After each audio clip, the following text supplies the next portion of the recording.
So we're now to our final session called Growing UC, Past Successes and Future Challenges. And it's my pleasure to introduce Lawrence Pitts, Professor Emeritus of Neurosurgery at UC San Francisco, who was the Academic Senate Chair in 2003 and 2004, also the Provost of the University from 2009 to 2012. Larry.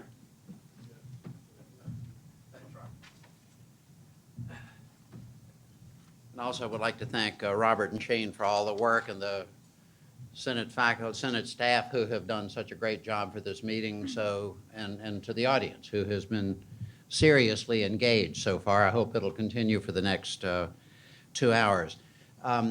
So for this topic, UC's past successes and future challenges, we're going to start with a keynote address by two speakers, Dr. Aneeth Hundal and Ma Vang.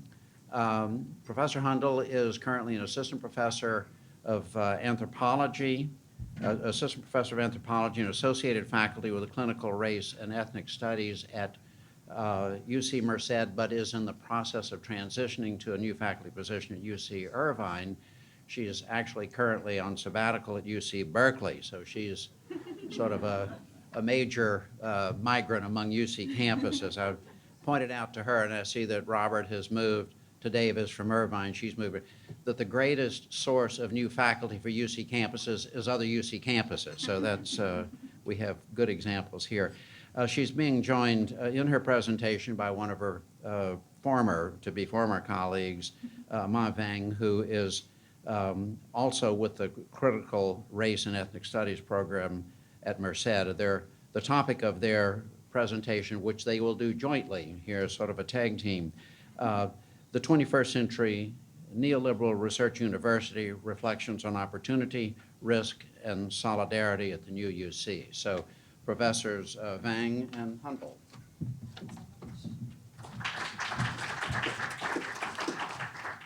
Okay, thank you so much for hanging in with us for the very last session of the day. We really appreciate it.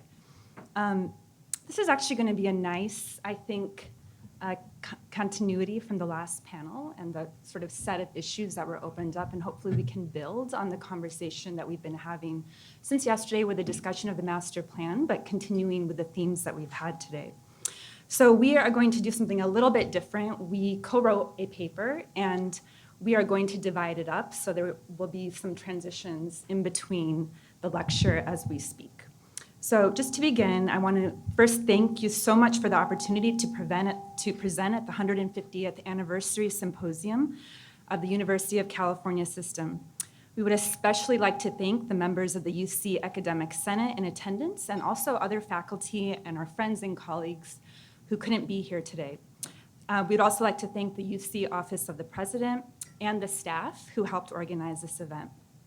We thank Professor Robert May for his invitation to speak at this wonderful forum, Professor Larry Pitts for moderating and organizing our panel, and our fellow panelists.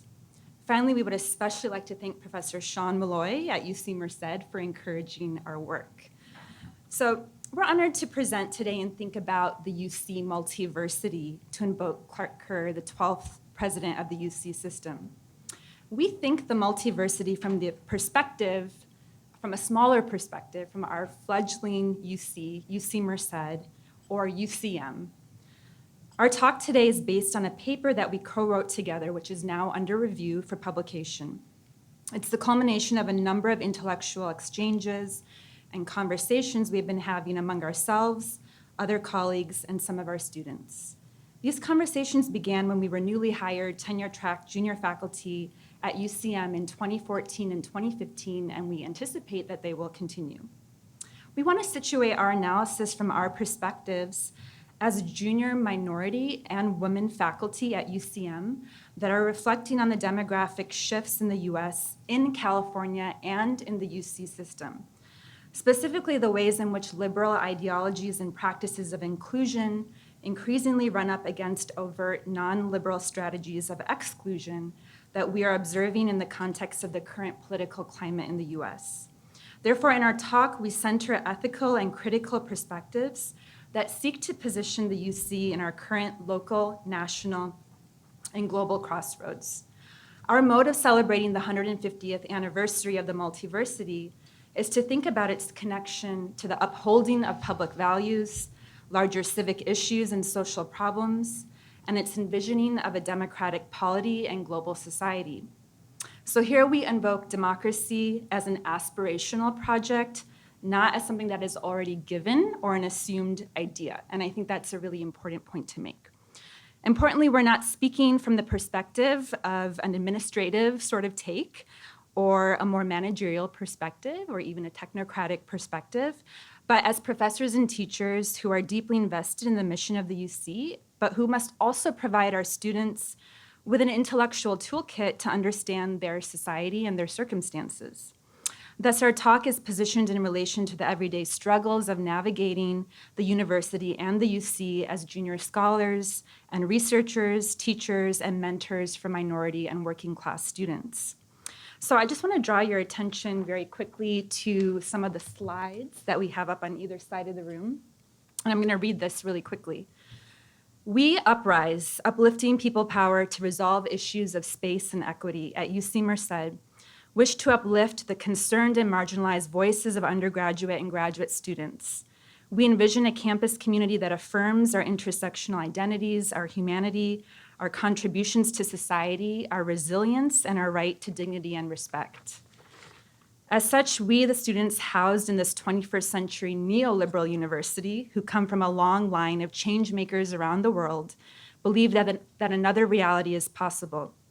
We unapologetically center the lives of marginalized and disenfranchised communities through a praxis of decolonial love, solidarity, and transnational resistances. We intentionally build political consciousness and confront and intervene against structural and institutional violence and everyday oppressions to create new possibilities for academic emancipation and collective liberation. We demand that resources be intentional, educational, and empowering. We demand cultural resource centers.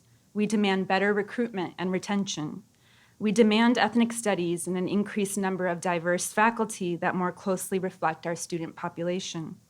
We demand a demilitarized campus. We demand UC Merced halt enrollment until basic needs are met. We demand dignity and respect.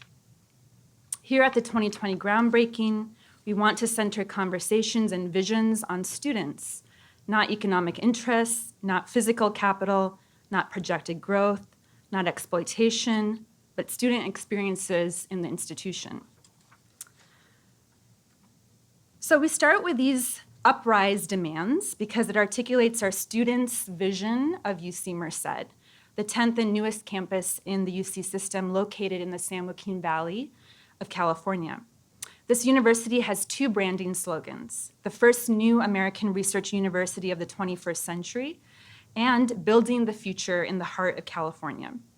The uprise statement was delivered by a group of minority, working class, and queer undergraduate students to administrative leadership during the 2020 project groundbreaking ceremony, which celebrated the campus's latest building expansion.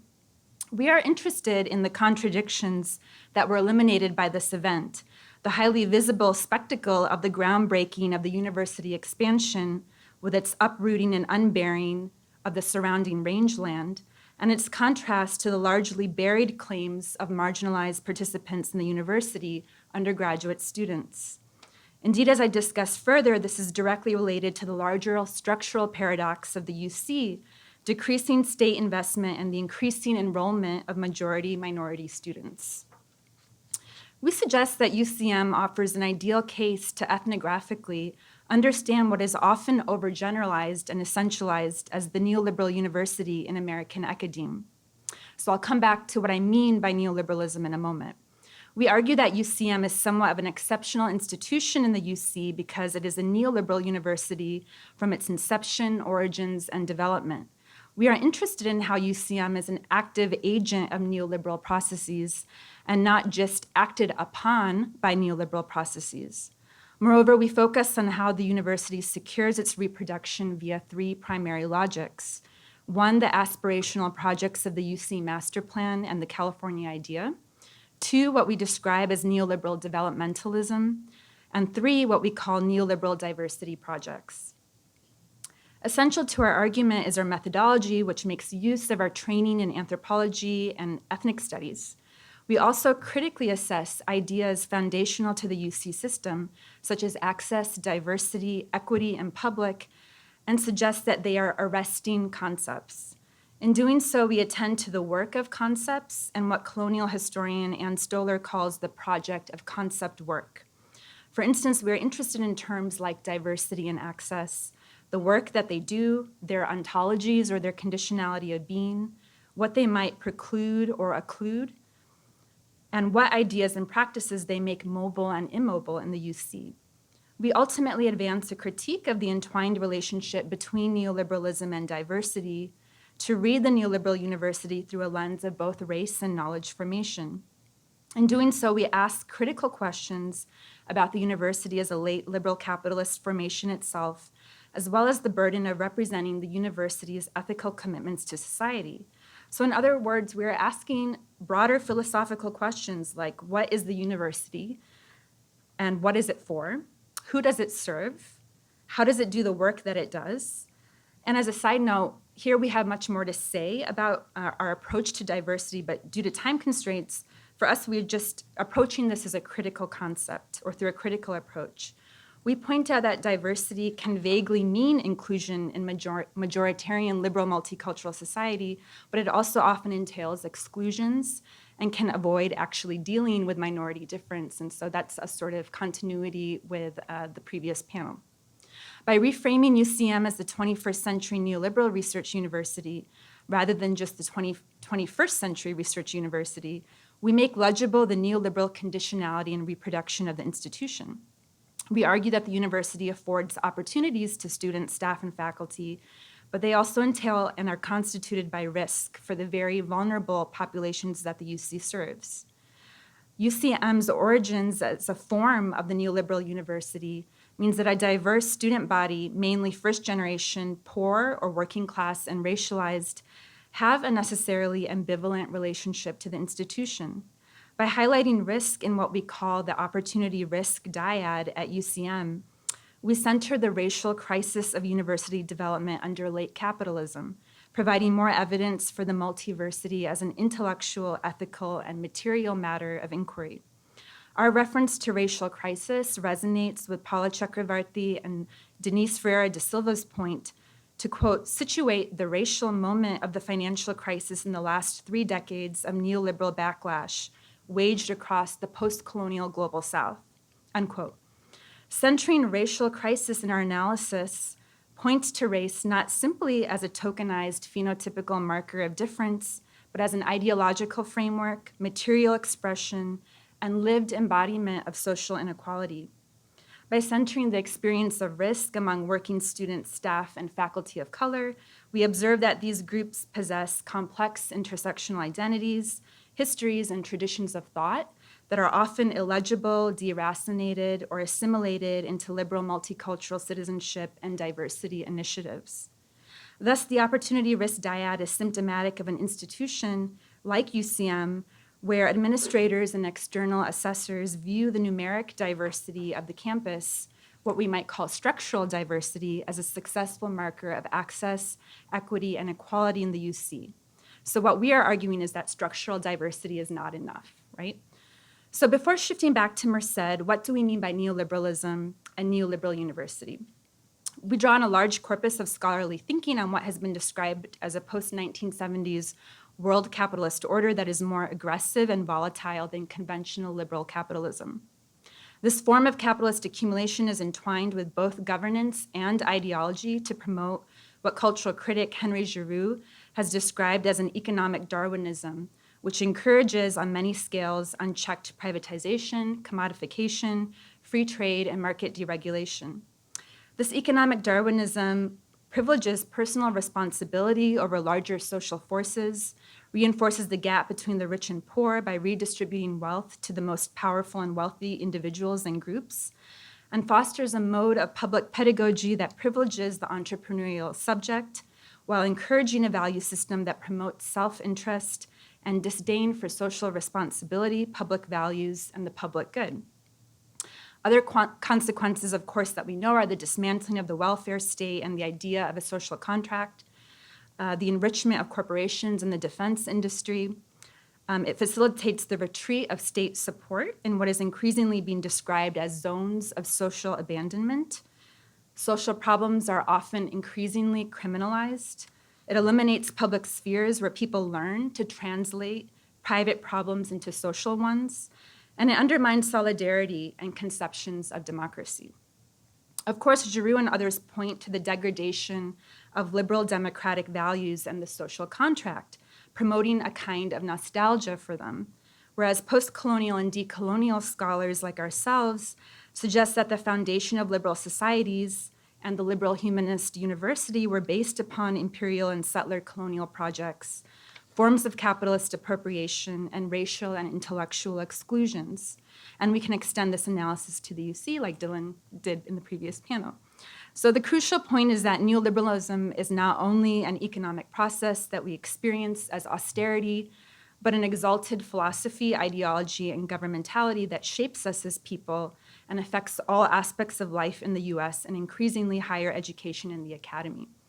We are all aware of these trends in our universities. We see the increasing pace of corporatization and militarization, the squelching of academic freedom, which affects different groups of scholars differently, an ever-increasing contingent of part-time faculty, the loss of faculty rights and power, the rise of a bloated managerial class, and the view that students are consumers and faculty are providers of a saleable commodity, such as a credential or a set of workplace skills.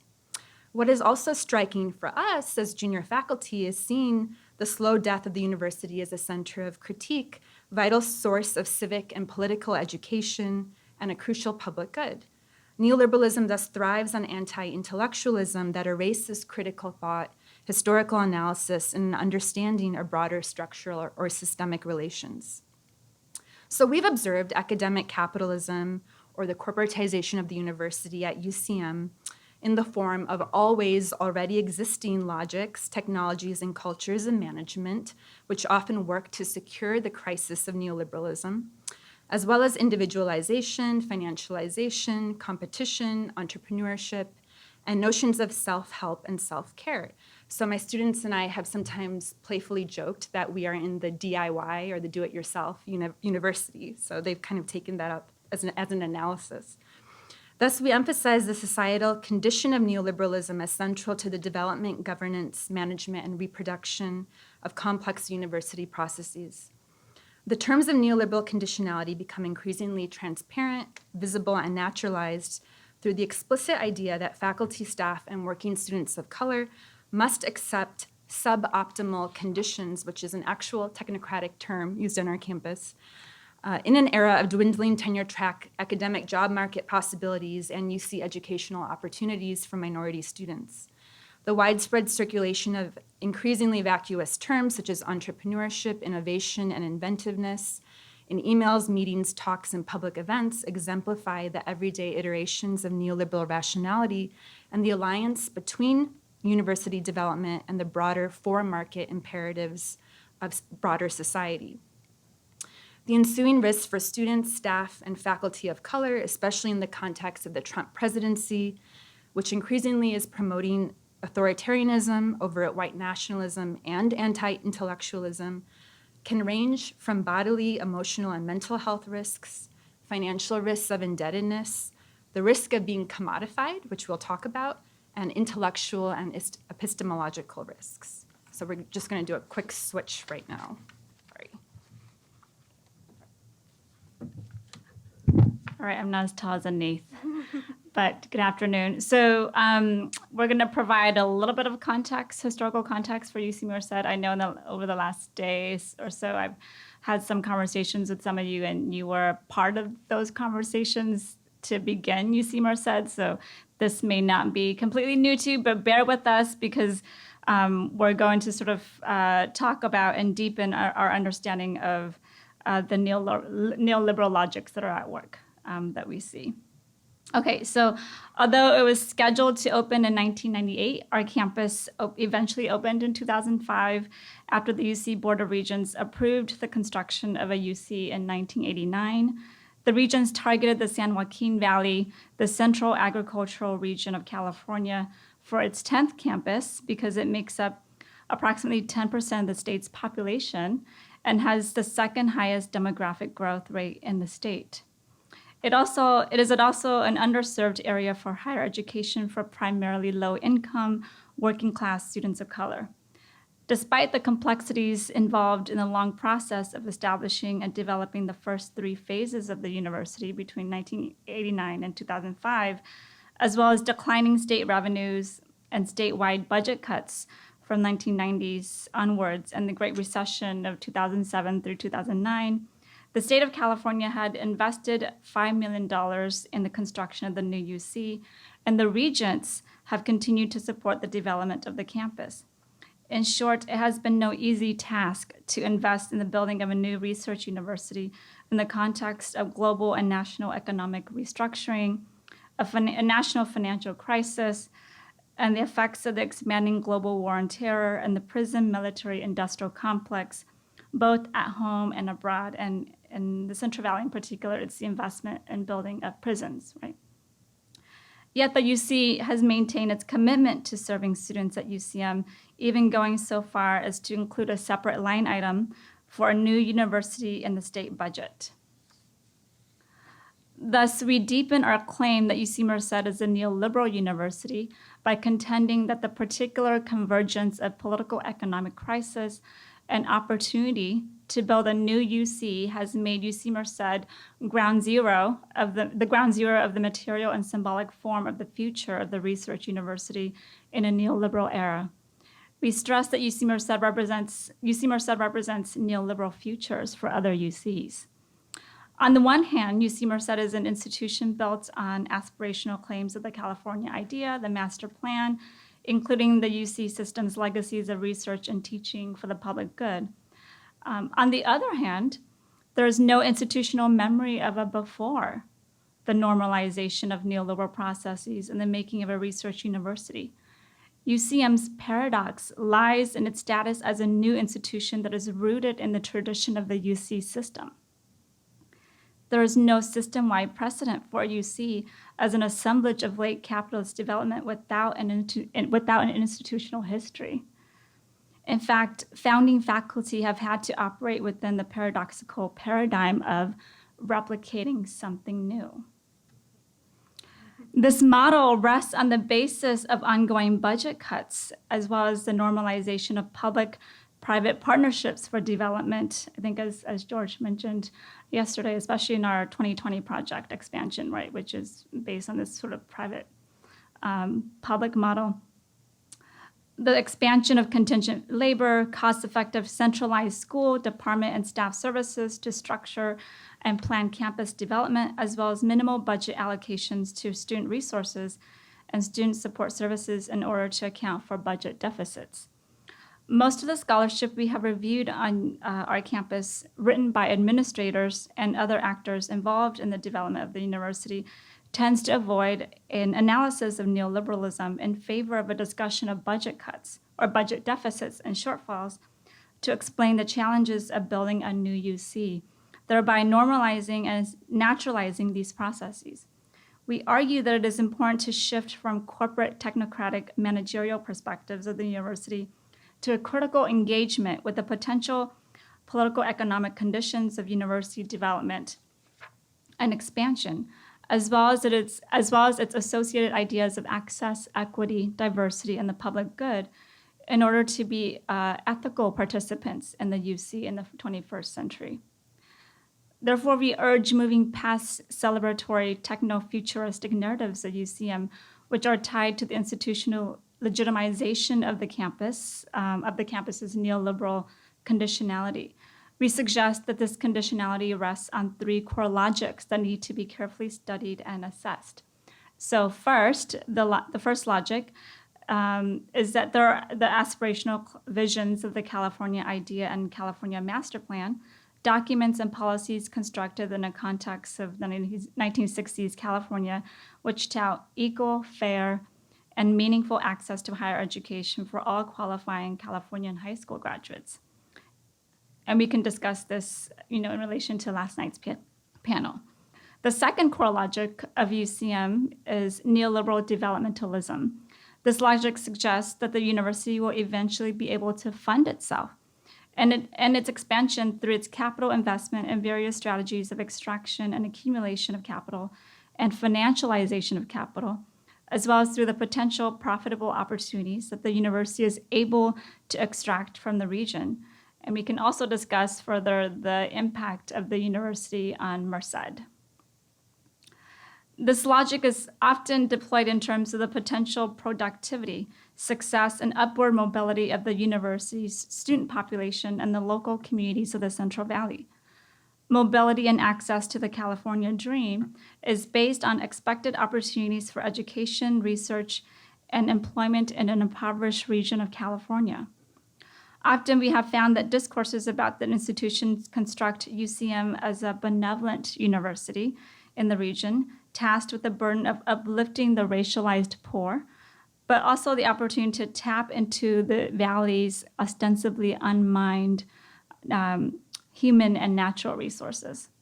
For example, there's this prevailing narrative about a new university that was built on the farmland to provide a quote-unquote beacon of hope for the region, often rendering students and communities in the Central Valley as tragic entities who will become productive and meaningful individuals through their access to the university. Indeed, the imaginary of the Valley, California's agricultural beltway that produces 25% of the nation's food, as the periphery of the coastal California metropole and the raw, unskilled labor power of its local inhabitants is powerful and effective as a legitimizing rationale for the university. And as an anecdote, one of my colleagues at Berkeley, as a slip of the tongue, referred to the Central Valley as the Midwest. But you can see that it's a reflection of this narrative of the Central Valley, right? And the imaginary of the Central Valley. Third is the neoliberalization of diversity at UCM, which persists, right, in the university's aims to produce, name, and manage diversity, both celebrating the presence of bodies of color and inadequately addressing the politics of racialized, gendered, minoritized difference in the university or the structural concerns, lived realities, and educational needs of a complex student population.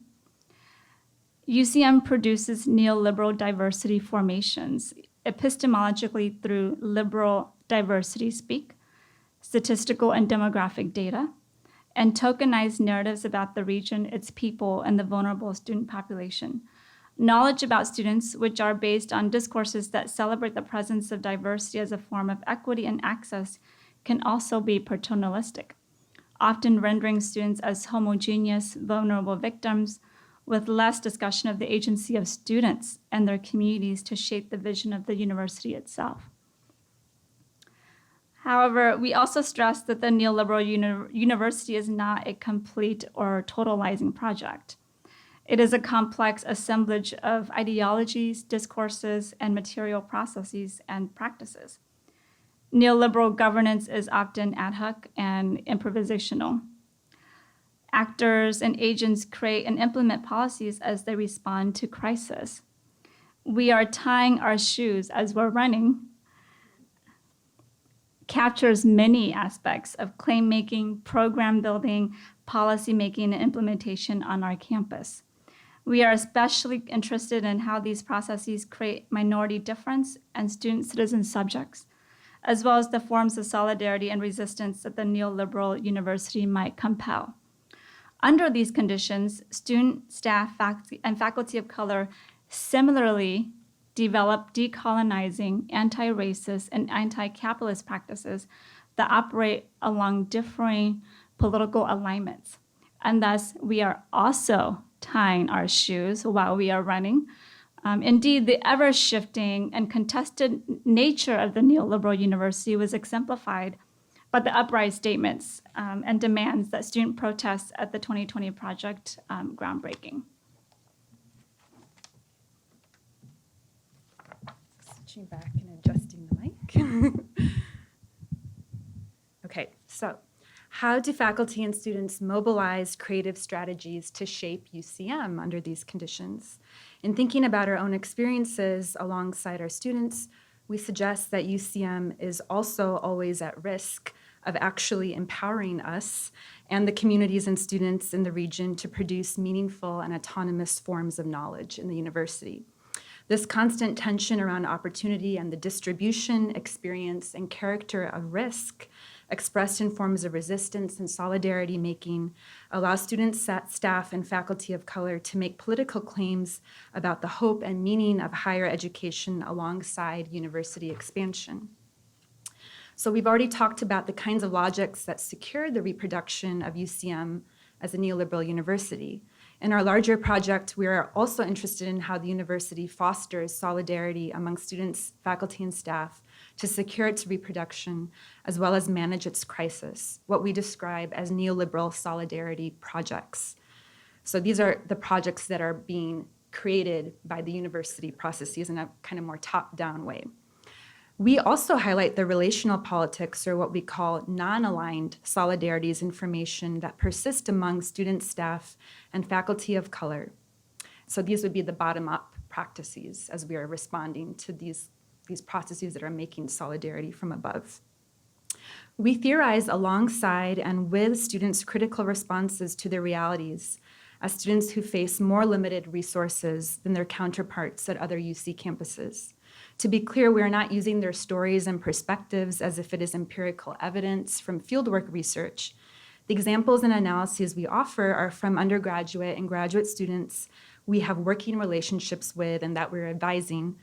And if they had had the opportunity to come and join us today, they would definitely have been able to present their own stories and their own ideas. So we highlight our non-aligned solidarities information, which we define as coalitional convergences and divergences that are messy and uneven forms of activism among students, staff, and faculty of color. These occur around diversity initiatives, campus climate issues, and ongoing struggles for student centers and other resources in the university. We observe that the coalitions may form to address specific issues, may be student or faculty driven, and emerge alongside a politics of identity or an identity based on politics. So that's where we find a lot of friction. The strategies range from playing along with to outright refusing building short-term or long-term alliances with university initiatives. These uneasy and contradictory mobilizations are especially precarious and risky in the academy's hierarchical governance structure and in what has been described as the academic industrial complex, where students and faculty may leave to pursue other opportunities.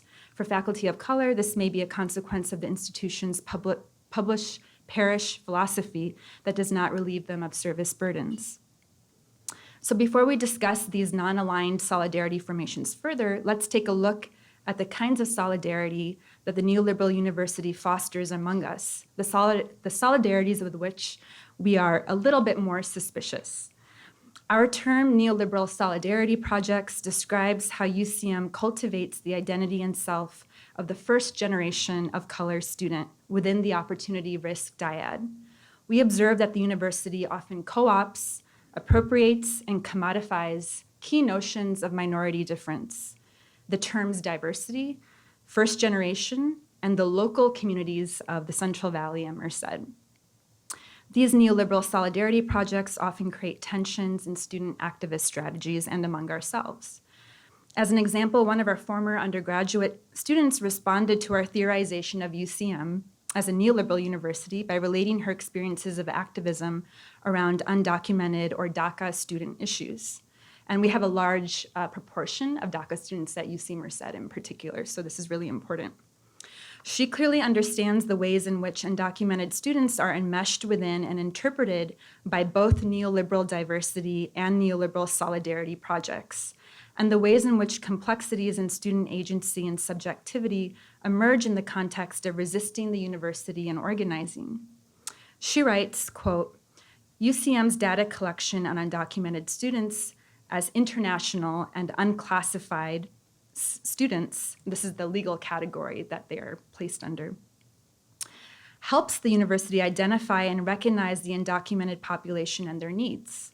This data collection also serves as a technology that provides evidence for the majority-minority status of UCM and its claims to diversity due to the number of racialized, minoritized, and undocumented students enrolled, unquote. We don't discount the importance of collecting data on undocumented students to provide services to them at the UC and at Merced, but we do critically and ethically assess the ways that data collection has been used to advance the university's diversity initiatives, which can further dehumanize students and undermine substantive forms of inclusivity. Our student explained that UCM employs data on undocumented students as evidence of diversity to construct itself as a progressive institution. This, in turn, serves as a disciplining force that compels undocumented students to conform as model minorities, who should then be able to become citizens in the US. This is encapsulated in the figure of the undocumented dreamer. Our student observes, quote, "The university positions itself as an ally of the undocumented community, but readily sells our stories to journalists in exchange for the press to construct UCM as a welcoming institution that does diversity work," unquote. Here she's referring to the New York Times article published in February 2017 about UC Merced's undocumented students, which deceptively, under the guise of interviewing first-generation students in the Fiat Lux program, a journalist published the dorm room numbers and pictures of interviewed undocumented students both online and in a print copy of the newspaper, compromising the students' safety and security in the context of right-wing attacks and their fears of deportation by ICE in the Central Valley. Our undocumented students came to us during this difficult time to hear their concerns and understand their sense of mistrust of the university. Indeed, some faculty, including Professor Malloy and myself, met with the Vice Chancellor for Undergraduate Affairs to discuss how the university would address media requests and its protection of undocumented students' private information in the future. Our graduate students provide another example of the neoliberal university co-opting diversity and fashioning neoliberal solidarity projects for them. They borrow Rhea El-Zain's term neoliberal Orientalism, which describes the process by which Arab artists in the Middle East are co-opted by both progressive and conservative discourses to depoliticize Arab and Muslim anti-racist struggles and artistic expressions. Our students use this term, neoliberal Orientalism, to describe the university's, quote, fascination with Muslim and perceivably Muslim individuals while simultaneously excluding people within those communities from academic spaces, unquote. Our graduate students are often embraced by the university's rhetoric of diversity and inclusion of Middle Eastern, South Asian, and Muslim students through their pictures on campus promotional materials and on the websites, yet they encounter marginalization in academic spaces by the lack of investment in coursework and intellectual events relevant to their lived realities in the US and in transnational contexts.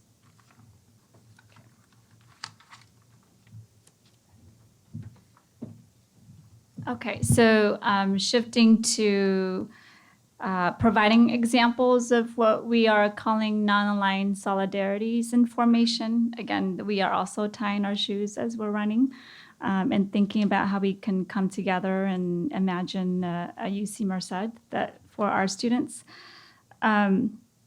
Students, staff, and faculty of color regroup and revisit political questions as they seek to build alternative coalitional projects to address specific concerns about these communities or engage with allies on broader terrains of struggle.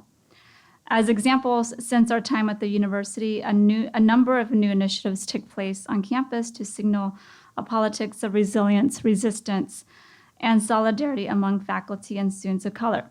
First, a group of diverse conscious faculty allies who consolidated around the critical race and ethnic studies major initiative, which is now in its second year as a new major on our campus, wrote to the local media and hosted a faculty teach-in after a student, Faisal Muhammad, attacked fellow students and was subsequently killed on campus by campus police in November 2015. In doing so, they carried the primary labor burden of unpacking media representations for students discussing Islamophobia in Merced, campus police violence, the need for community spaces on campus, mental health, masculinity, patriarchy, and cultural issues among immigrant students. This initiative largely involved faculty who came together to express solidarity around a politics of minoritized, racialized, and first-generation academic identity.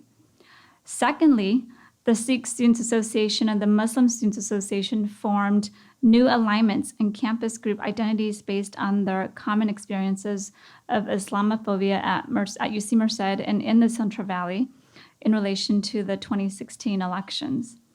These new solidarities coalesce around MESA, a Middle Eastern and South Asian group identity based on racialized and religious identities. Together, these students engaged in campus canvassing, raising awareness about Islam and Sikhism, even in the context of severe risk of bodily and psychological harm in the context of a reactionary, rightist, and majority Republican town. Third, Uprise, the social justice coalition we had mentioned, laid bare structural claims at the 2020 groundbreaking ceremony. The collective disrupted the groundbreaking on October 14, 2016, with a list of demands explicitly speaking out against aggressively careless expansion, in their own words, at the expense of student health and wellness.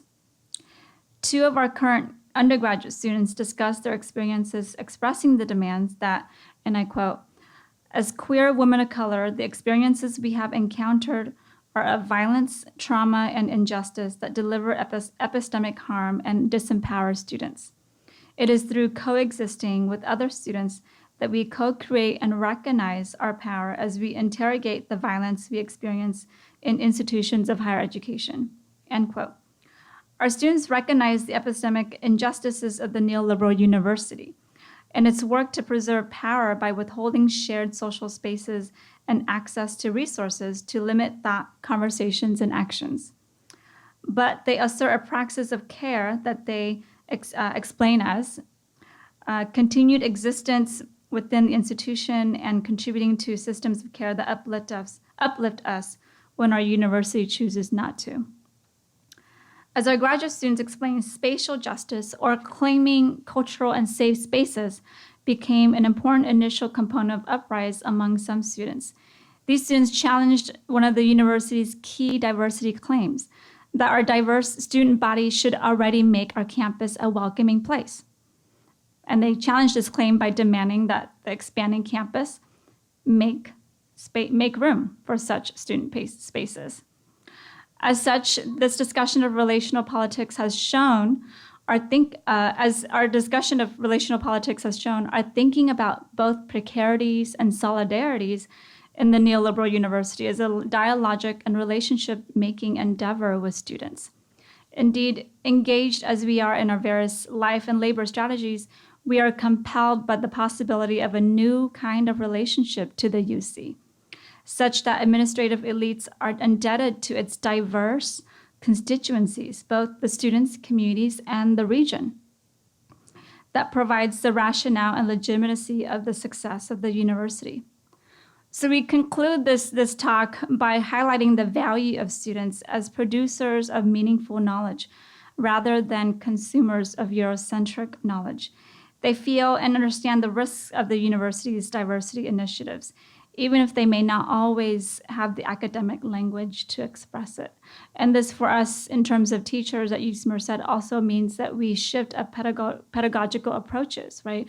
So to facilitate their learning and to build a critical vocabulary to empower our students' analysis of what they already know, rather than providing them with new information.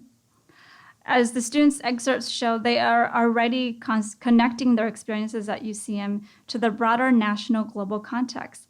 They are also already producing knowledge that is not invested in reproducing the university's neoliberal logics. Thus, we ask, what does celebration look like in the context of the neoliberal university's co-opting of racialized students? For us, it is an opportunity to envision a decolonized university that challenges neoliberal governance, knowledge production that is valued in relation to its market profitability, and traditional program building. Celebration means tackling the critical questions of How does and how will the University of California reflect the needs of its students in their current historical, political, economic, and societal crossroads?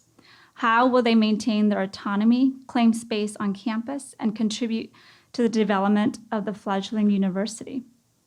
As faculty, our celebration of the UC includes also asking another set of questions. What conditions are required to make accessible a form of critical higher education that centers the flourishing, health, and happiness of communities of color? Indeed, what are the ethical ways to develop a new research university for the historically oppressed under neoliberal conditionality? And what are ethical ways to inhabit the university at this critical juncture in US society?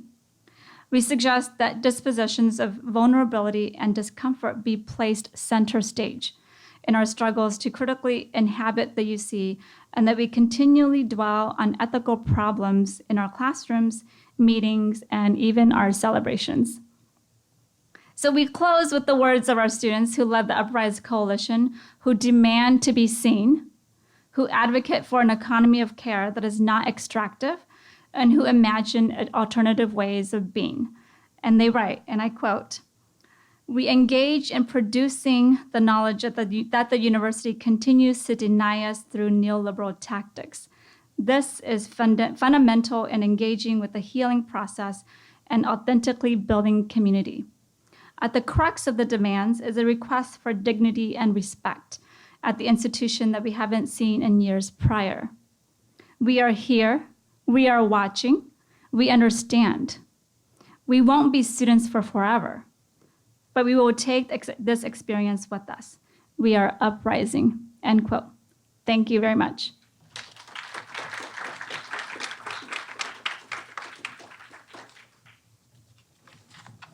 I'm going to ask the rest of our panel to come on up. One more chair.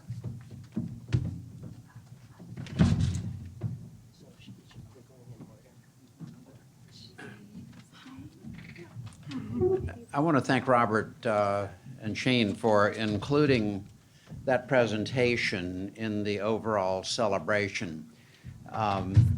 As President Napolitano said, diversity is a faculty issue. You can do all of the legislation you want, you can do the support, but at the end of the day, diversity is a faculty issue. And when I was provost and Eddie Island was beating on me all the time about lack of diversity, and I claimed that diversification of the university faculty and students was glacial. Turns out to be slower than glaciers. The glaciers are melting faster almost than our diversity is changing. So this remains a really serious problem, and I'm delighted to have some interesting, informed voices, both to define the problem and to help us think about how we advance on this front. So it's a real live serious issue that the university has not solved. Income inequality is worsening. We hear that education is the best antidote, or at least one of the antidotes to that problem.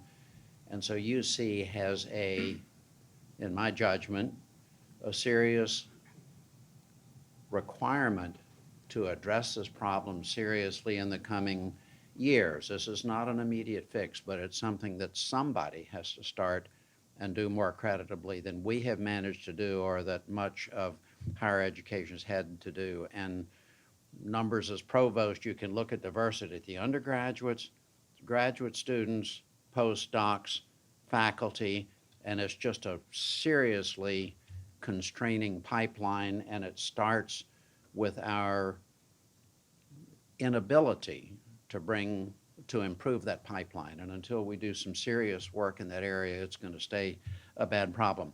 Our other three panelists who are going to talk about UC's past successes and future challenges include Yolanda Moses, who is a professor of anthropology at UC Riverside, who has for a long time done research in social inequality in complex societies. Among other things, she's a past president of the City University of New York, specifically the City College.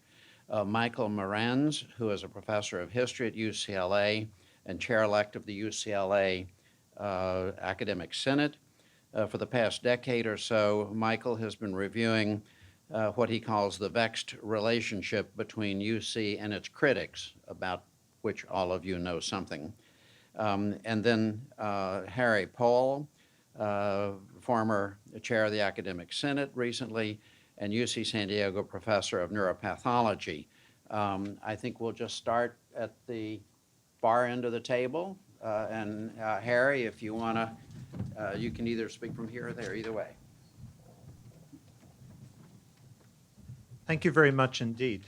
I'm a superannuated optimist, and I am extremely grateful to the institution of shared governance. I think there's no better way for people to make friends and sustain friendships than through that, but also the extraordinary privilege of being connected to 10 universities while building a life and a career in one.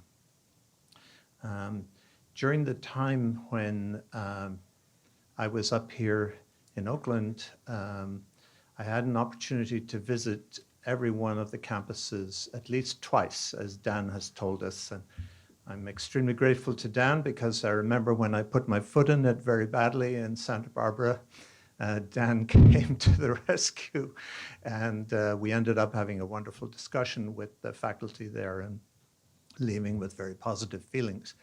I also particularly remember visits to Merced.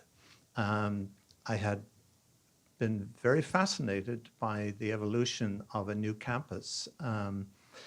In San Diego, when I came in 1971, we still had our first class of medical students, and there's something distinctive about a first class. They have a sense that they're going to set the traditions for the institution, and that's how it was. In Merced, I felt the same thing. And when a young lady came up and she was wearing a veil, and she said to me with great conviction, "I am a bobcat," I knew right away that an evolving culture of loyalty to the institution was something that was happening right in front of our eyes. In that same year, the students at Merced wrote a Valentine to then First Lady Michelle Obama, saying to her, "We want you as our commencement speaker." Turns out Mrs. Obama did not give that many public speeches, but she did honor Merced, came out to the university, and I remember hearing one of the most powerful political speeches that I've ever heard or read, in which Michelle Obama talked about growing up in the environs of the University of Chicago and in a community that was totally ignored by the University of Chicago. And it was a very powerful slam. And I wondered later, well, the Obama Library is probably going to end up in Chicago. So I hope that the other UC, University of Chicago, mends its ways in this particular. Now, when I first came up to Oakland, I was very cognizant of the fact, foreign medical graduate, I didn't go to a four-year college because that's not the way you learn medicine in the British Isles. But I did have an opportunity in this new university to read about the history of the University of California. And that's why John Douglas's book, The California Idea, which explores the origins of education here in California right up to the time of the master plan. It's a wonderful companion. And every night before I fell asleep, I read either that book or another book, William Warren Ferrier's book on the origins and development of the University of California, 1860 to 1930, a fabulous book. In that book, you begin to become aware that one of the great sustaining forces in the University of California is a shared sense of the importance of quality. And so it all starts with an American missionary group, the American Missionary Home Society that sent a young man, Samuel Hopkins Willie, who was facing a comfortable life on the East Coast as a pastor in a little church somewhere near Yale. Instead, this young man in 1849 was sent out to California to start higher education in the state of California. He went on a steamboat down to New York, and then another steamboat took him to New Orleans. And as he was getting on his ship in New Orleans, suddenly all these very rough-looking characters came, some of them carrying pickaxes and hoes and various other things.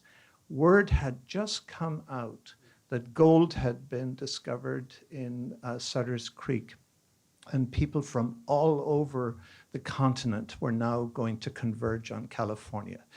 Into that environment of great turmoil, Samuel Hopkins Willies made his way.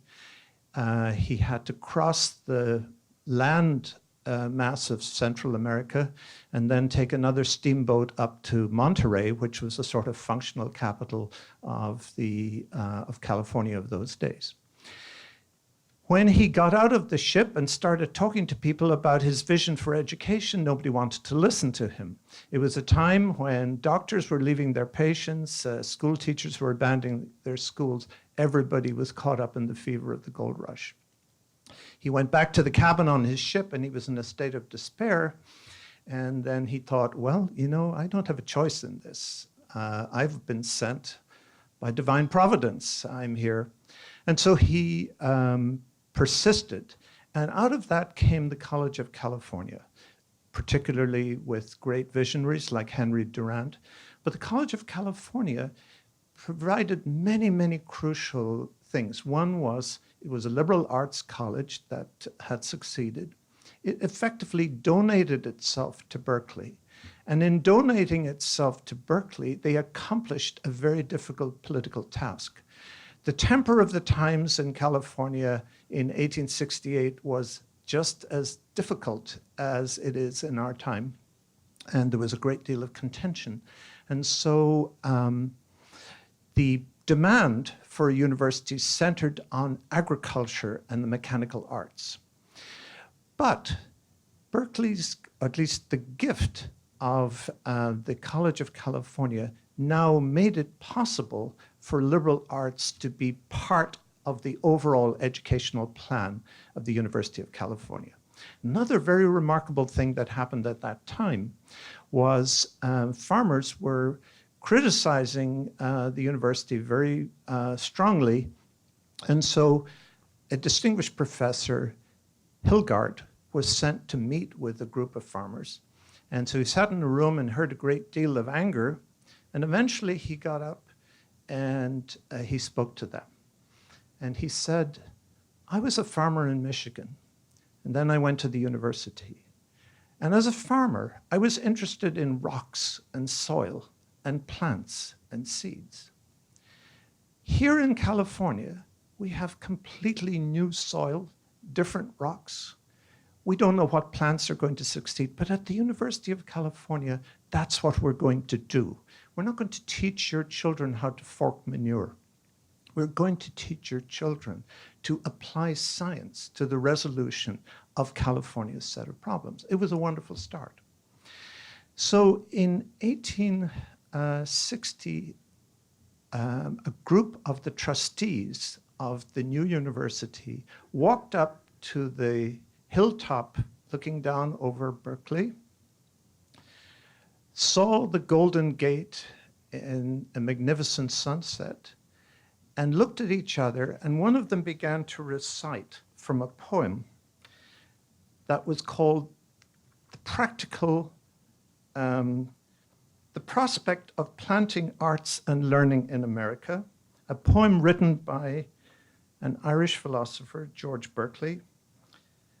Westward the course of empire takes its way, the first 4 acts already past. A 5th shall close the drama with the day. Time's noblest offspring is the last. Berkeley saw time's noblest offspring as being the future North America, the future United States. That was his vision. He had been given a promise of £20,000 to create a new university. He went to the East Coast, became friendly with people in Columbia College and in, which was then called King's College, and then also in Yale and Harvard, endowed them with many of his books. But he failed in his most important project, which was to found a university, because the money that was promised never came through. But when he went back to Ireland, he became first a dean and then a bishop, which was a very fine job at that time. And so he has left his name to this university because of a trustee who remembered that poem and recited it. And so the oddity is that most of our universities of California are named after Spanish saints. 2 are named after ranches. But 1 is named after an academic.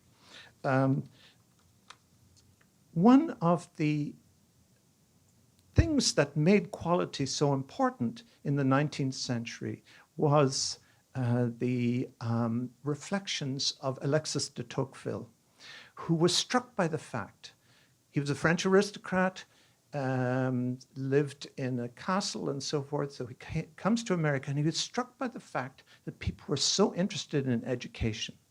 And de Tocqueville began to realize, and he put it this way, he said, there is in each person an innate splendor. And that is the thing that education must bring out. Pretty soon, Emerson was echoing the same tune and saying, education, the coming glory of democracy would be sustained by education. So at the time of the founding of the university, there was a tremendous expectation. Interestingly, the 150,000 acres of land given to the university, that was given without any revenue from the state to the early days. So in the first 20 years of the University of California, they didn't have a penny from the state.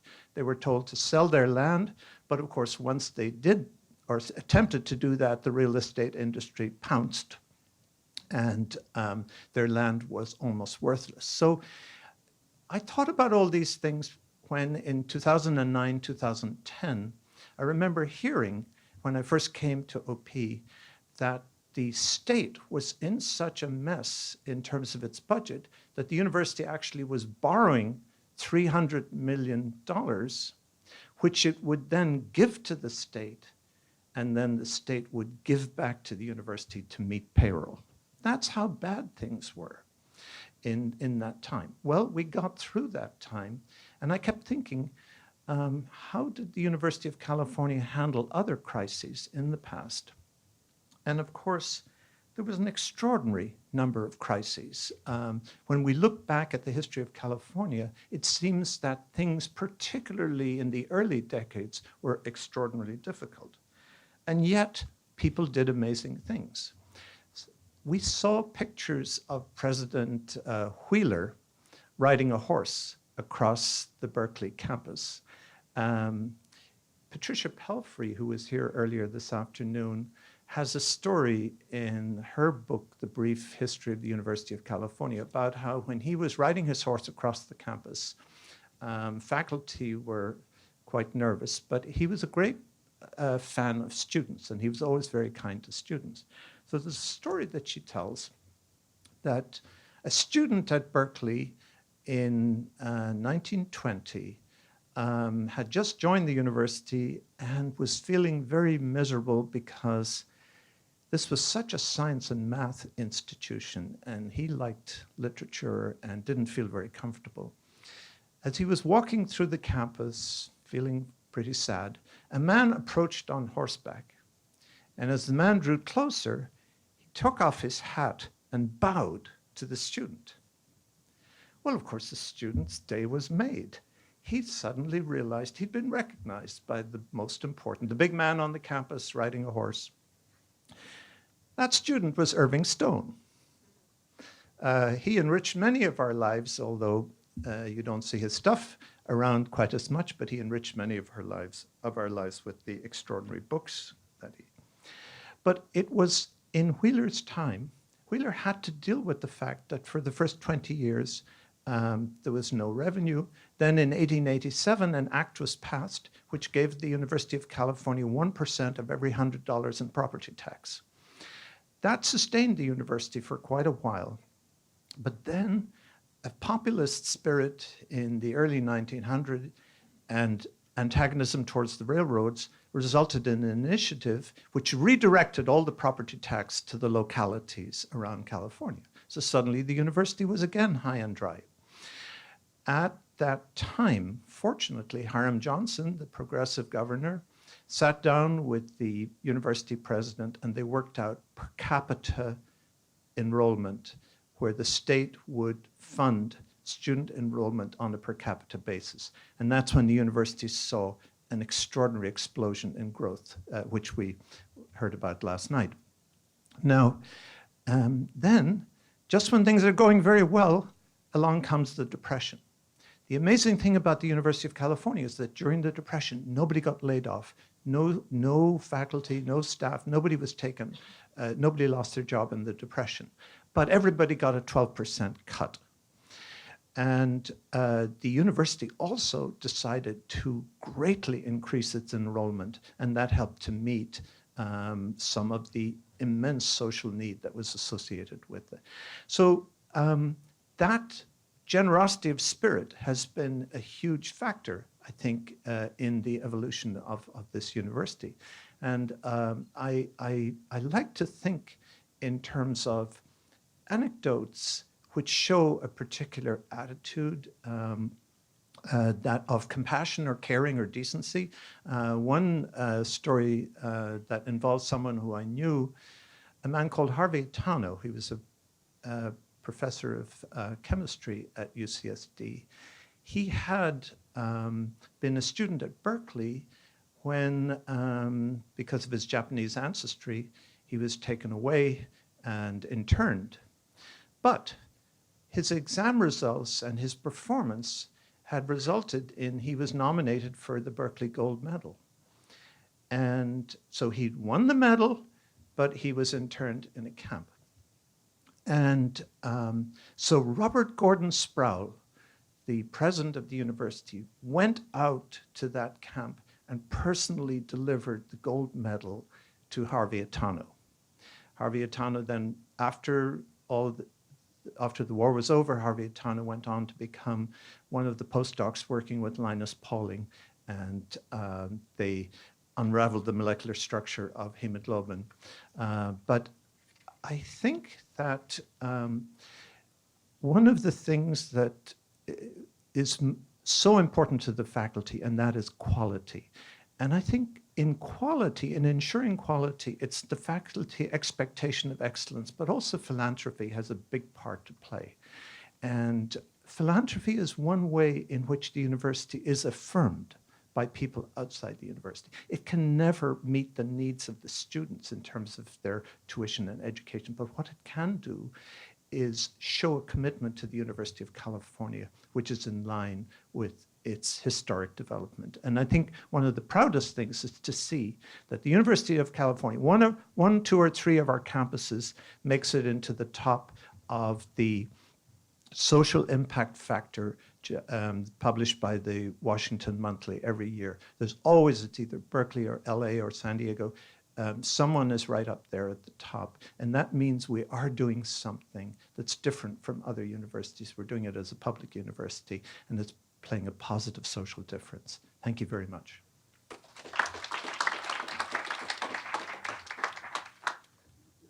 Yolanda. Oh, me? Okay, thank you. Hello, everybody. I'm very happy to be on this panel, and I too would like to say that I had an opportunity to go to the UC Merced campus in the role of a reviewer for the Department of Anthropology as an anthropologist myself. And it was really heartening to see the kinds of initiatives that were going on in light of the dearth of resources that the institution had to do its work. There was a vitality there that was infectious in terms of our visit. So I'm happy that you invited me because I think it's really important to take opportunities to stop, look back, interrogate the past, but to be very intentional about how we want to move forward and in being the kind of institution that we can be, in this case, the academic senate. Truth in advertising, I am a product of this three-tiered system of higher education.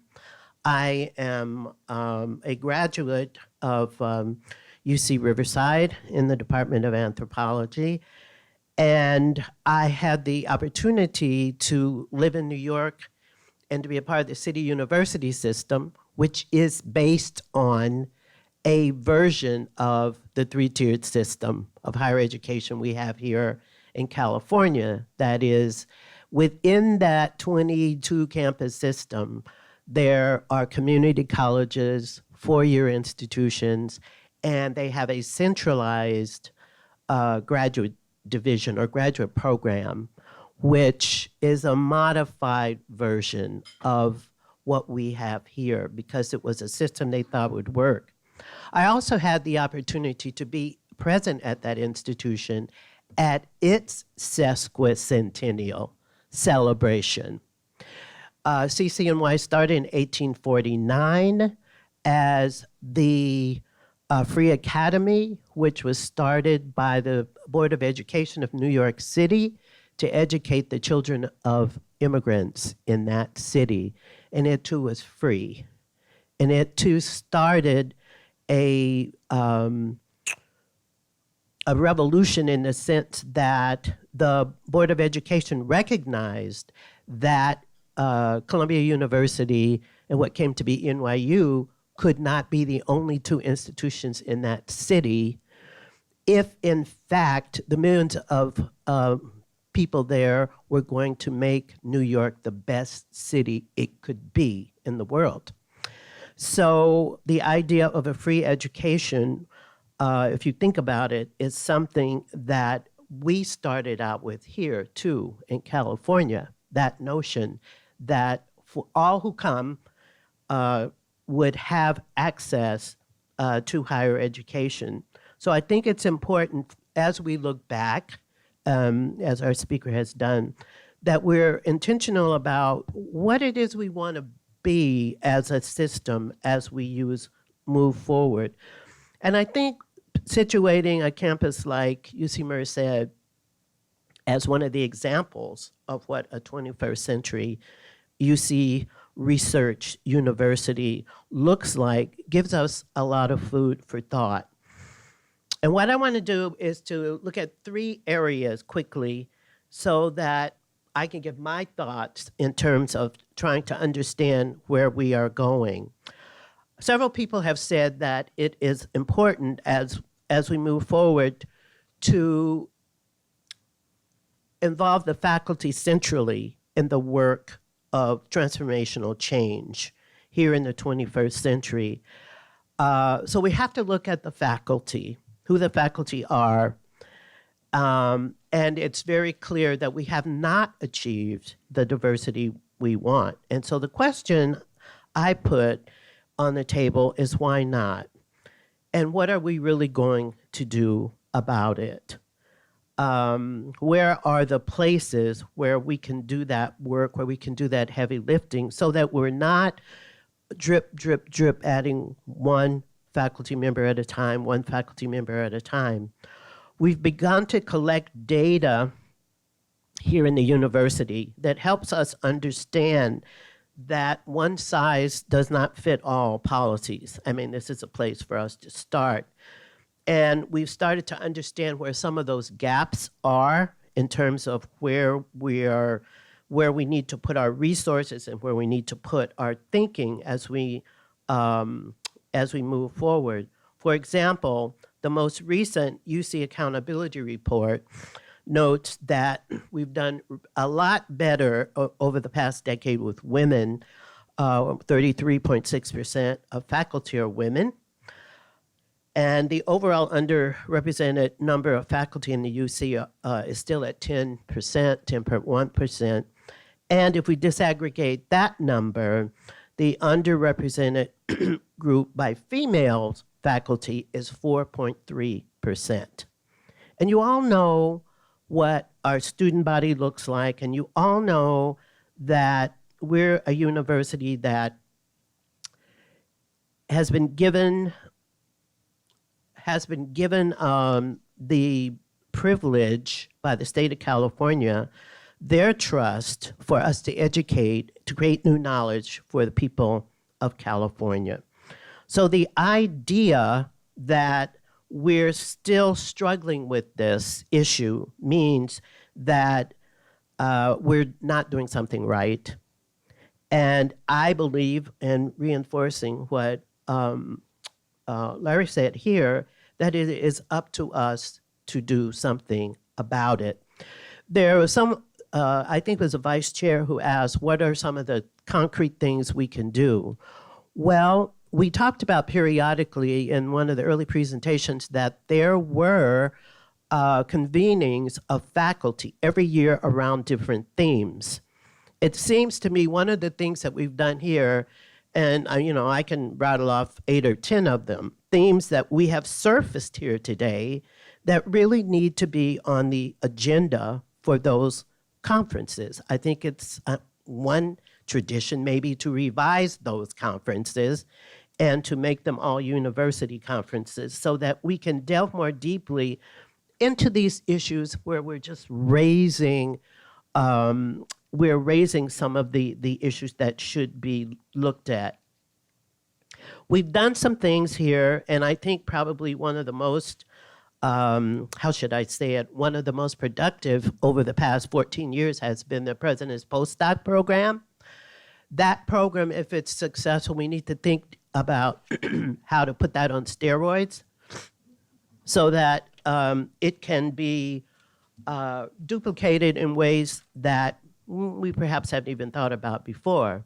Another example nationally that has been successful is the idea of cluster hires, if they're done right. Need I say more, Dylan? Because they can be very effective, but they have to involve faculty at all levels.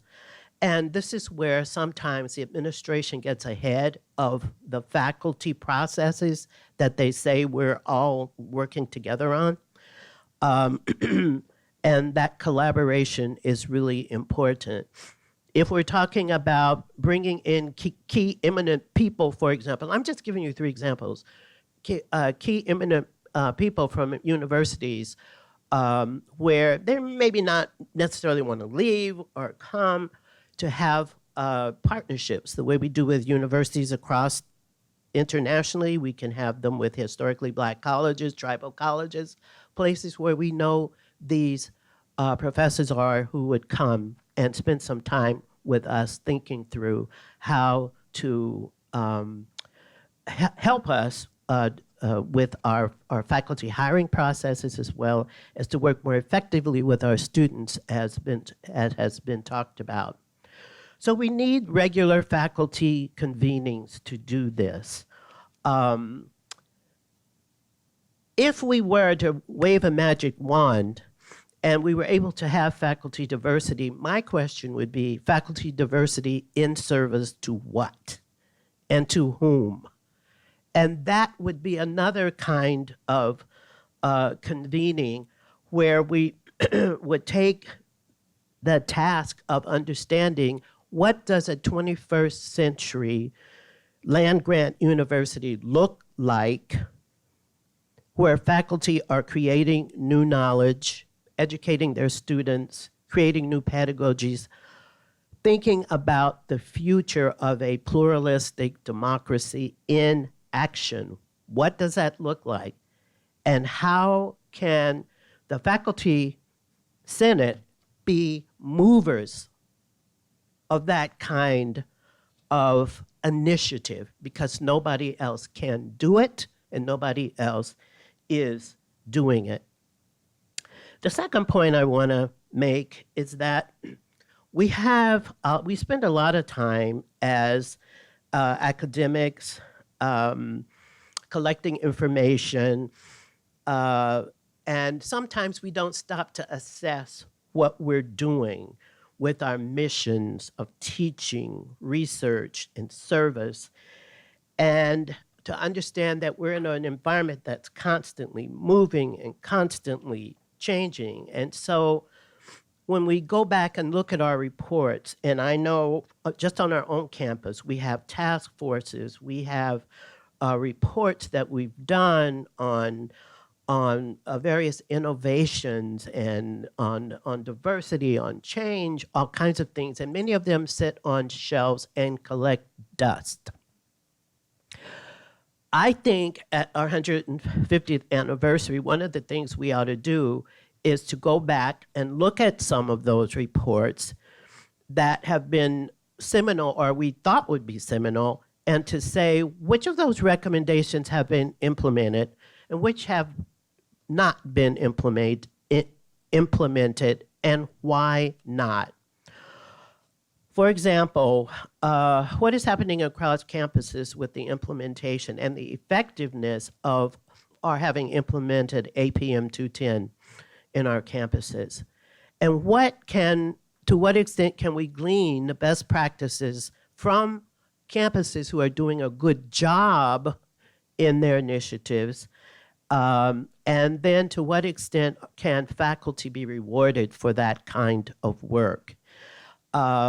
The work of change is not just the work of newly minted PhDs who come in and have a different view of the institution than some of us who've been around for a long time. There are responsibilities, and I think Amy spoke to this earlier.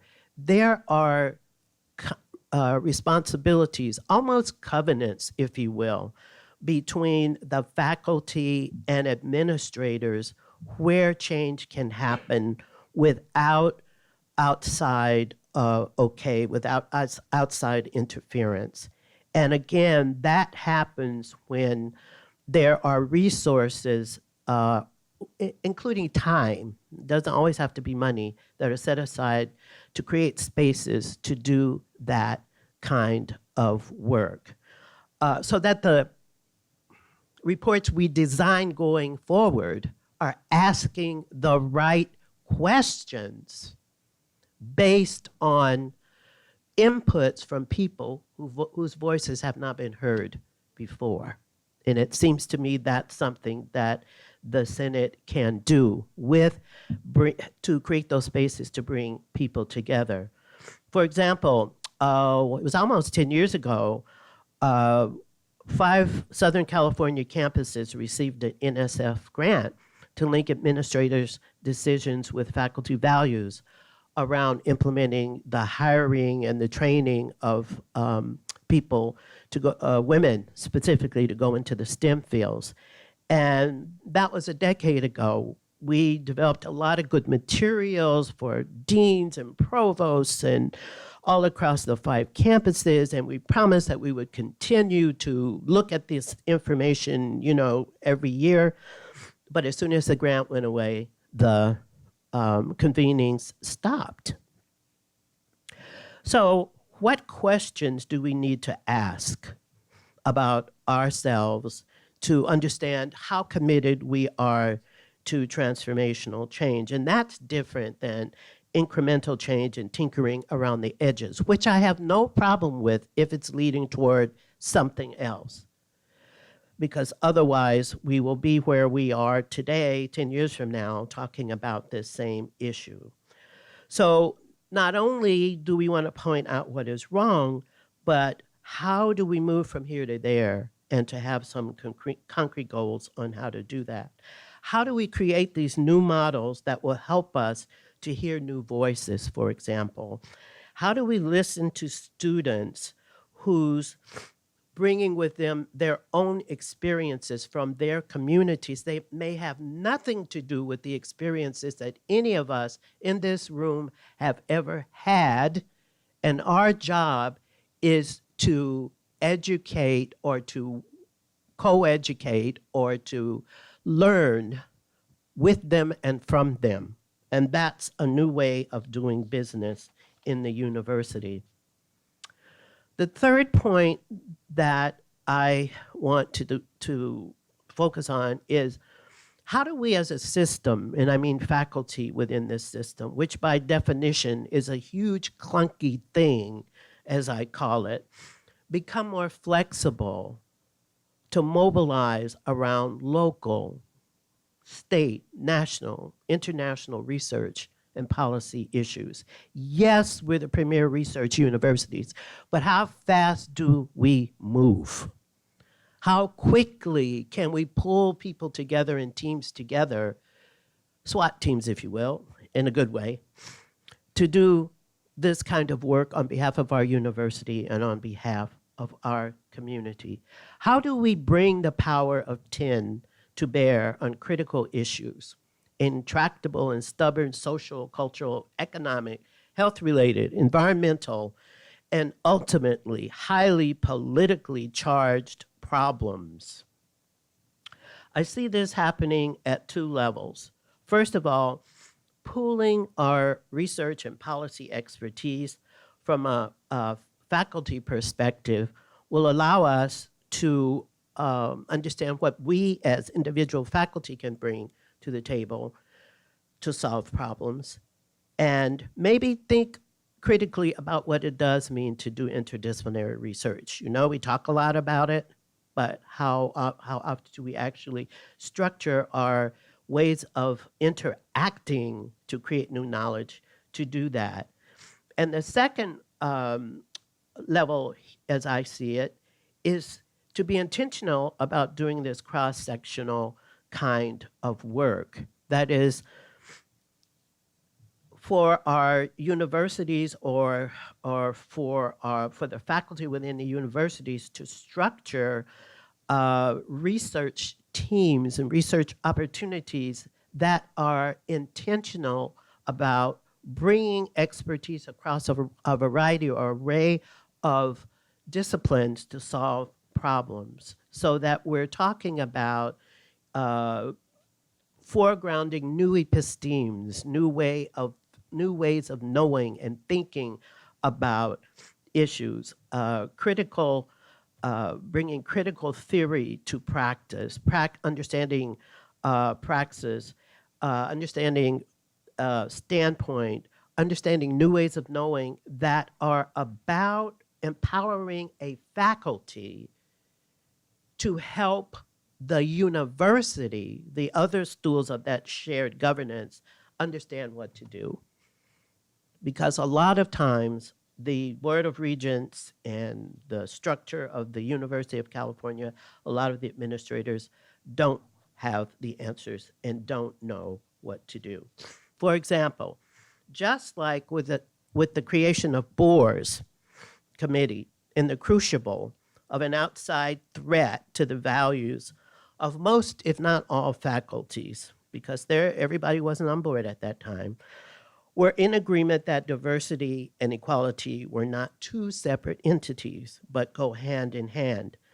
So that even with the passage of SB 1 and 2 and the passage of Prop 209, the law, Prop 209, okay, passage of Prop 209, the university was able to stand pat with its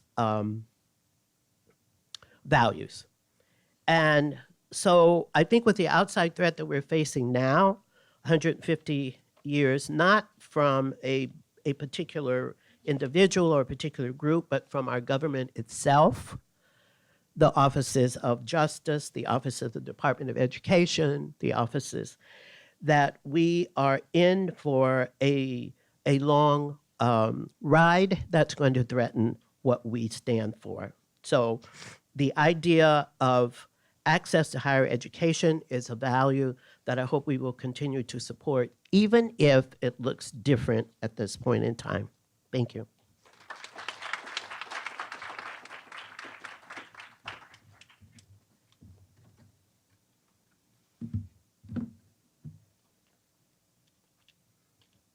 Showing my age. I also wanted to thank Anith and Ma for their presentation, both along the lines of what Larry and Yolanda mentioned about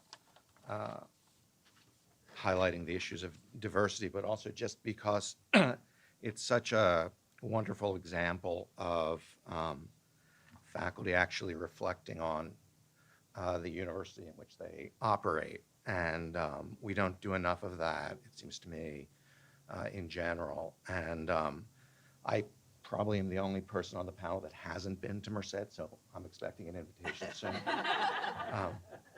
So that's your task. You're out of it. Anyway, one of the disadvantages of being the last person is that I'm going to repeat things that other people have said. The advantage of being the last person is that then I get to leave and you don't get to yell at me for being repetitive. But what I want to do is talk about one particular aspect of that concerns the governance of the university for the future.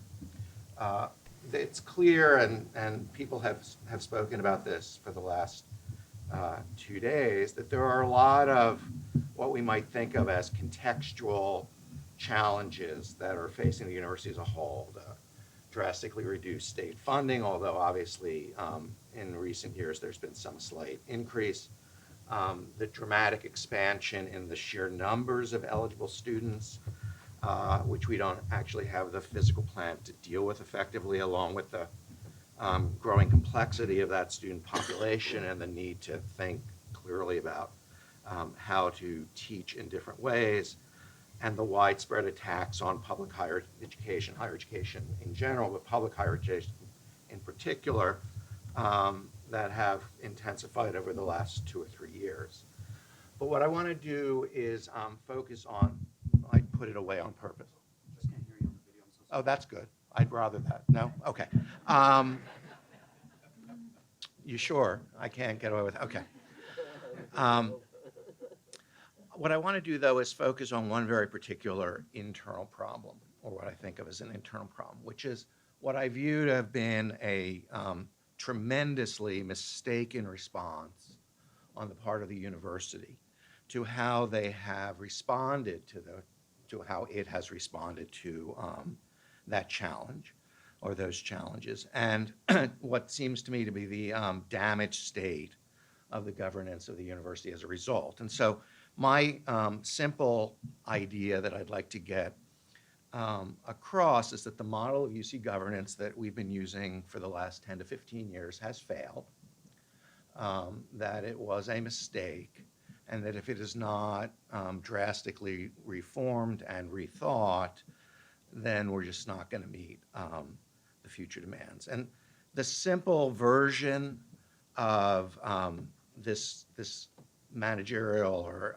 governing form that I want to emphasize is that the university, it seems to me, has responded to these challenges by an expansion of what is thought of as managerial flexibility. It's an overemphasis on commercialization, on responses to the immediate demands of the market. It's a reduction in an open, deliberative debate and the time spent on open, deliberative debate about the future of the university. It's often justified in terms of the need to be nimble, which I think should be added to Anith's vacuous list of terms like entrepreneurial and innovative, because it means absolutely nothing and overlooks the fact that if you nimbly come up with a bad idea, you have still come up with a bad idea. Now, there are a lot of different aspects to this, but I just want to focus on one part, which it seems to me is for all of our shared paeans to quality and scholarship and research, what seems to me to have been a long-term denigration of academic authority within the university, and concomitantly with the lessening of the authority of the academic senate. I think that this is a result of decisions and choices made both by administration and by the Senate and I'll talk about both of them in turn. But there are a few more administratively centered examples that I'm just going to offer. I mean, there are many, many others.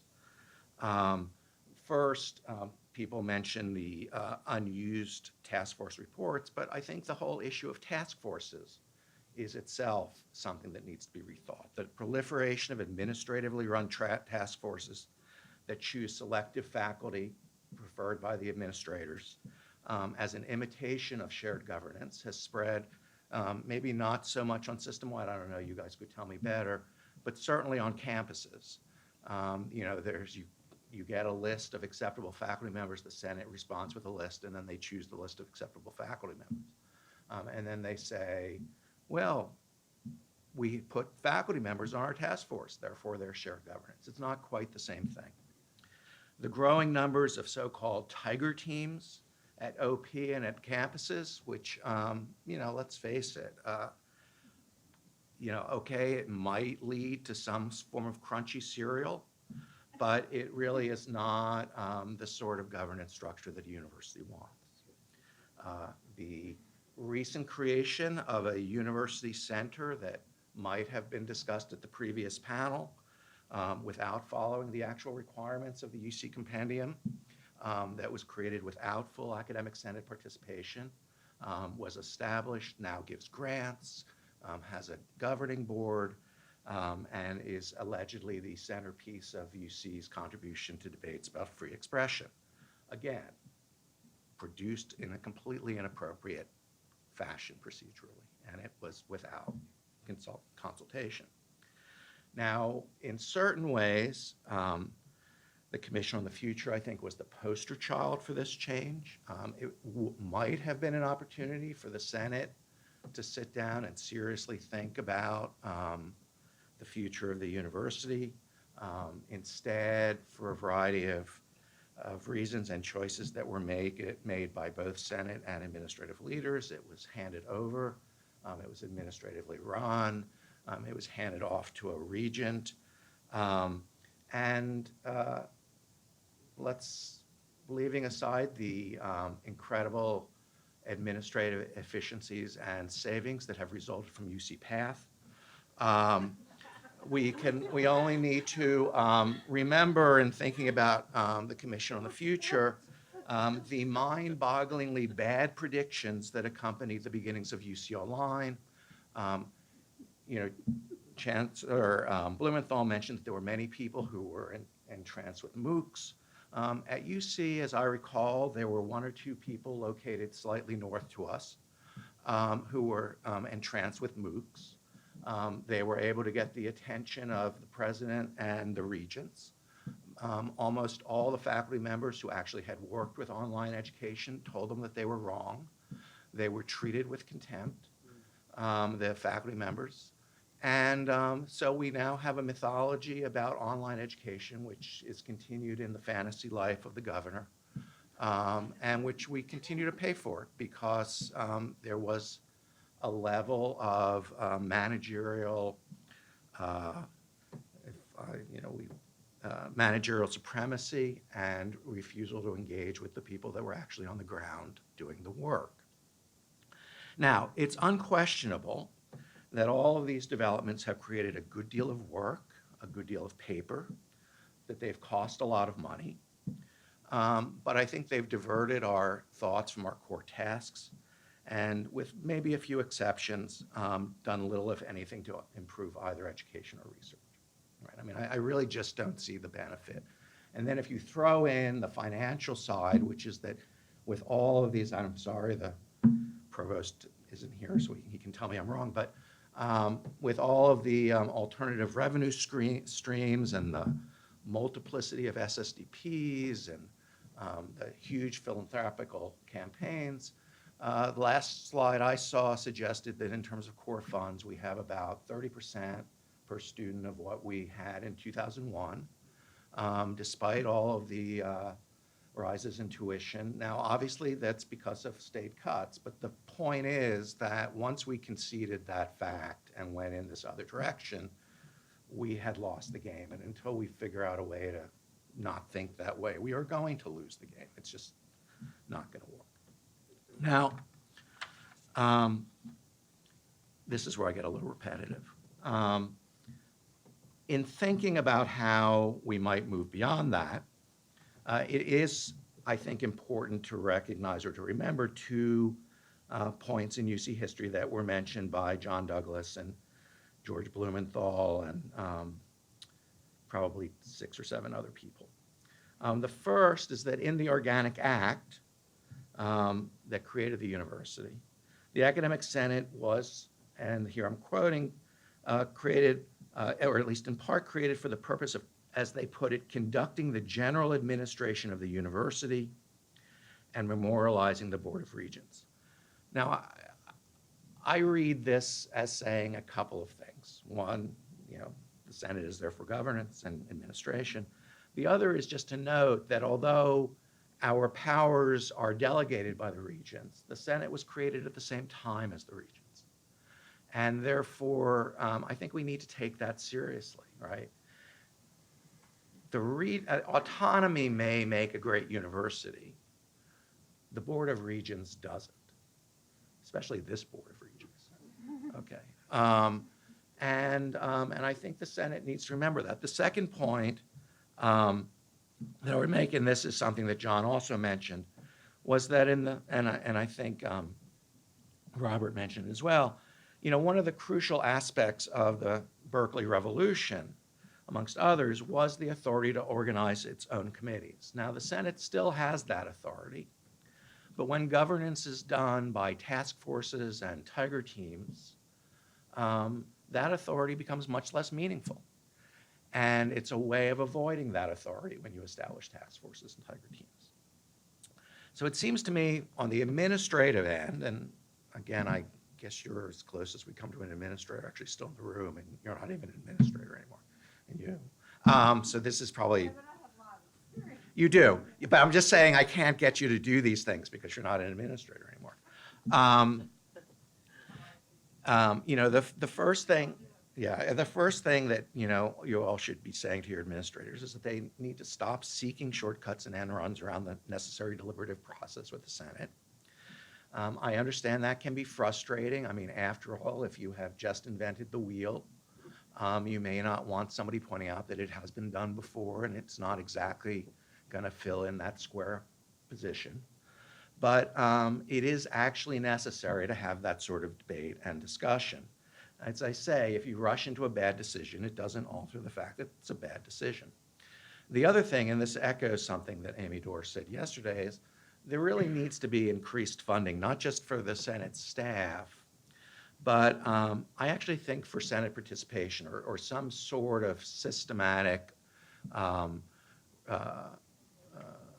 recompense. I mean, maybe this is just my campus, Shane may agree or disagree with me, but I'm always amazed at the amount of change that, and I mean by not in the way that Yolanda means it, but I'm talking about what's in your wallet.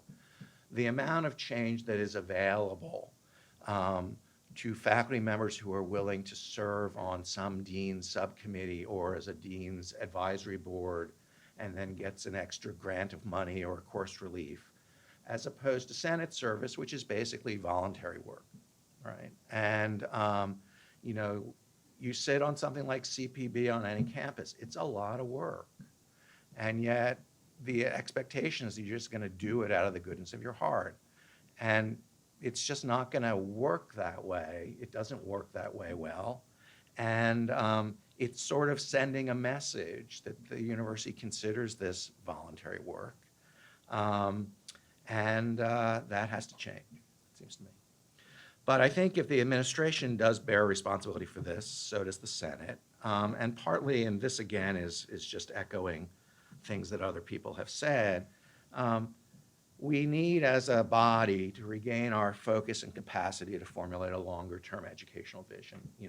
The Senate is largely reaction. It's reactive, and I understand this. You're responding to a lot of different things. It's hard to get the time to think long-term.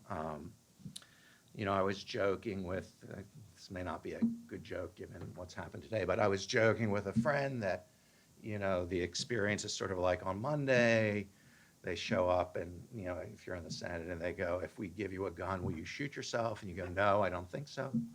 And then on Tuesday, they show up and go, well, if it's a knife, would you consider stabbing yourself? And you go, no, my principle is still not to kill myself. And then on Wednesday, they go, well, I had an idea, maybe you'll drown yourself. And then you're constantly fending off these administrative initiatives to give up your authority. But it's still important that we regain our ability to think more forward-looking.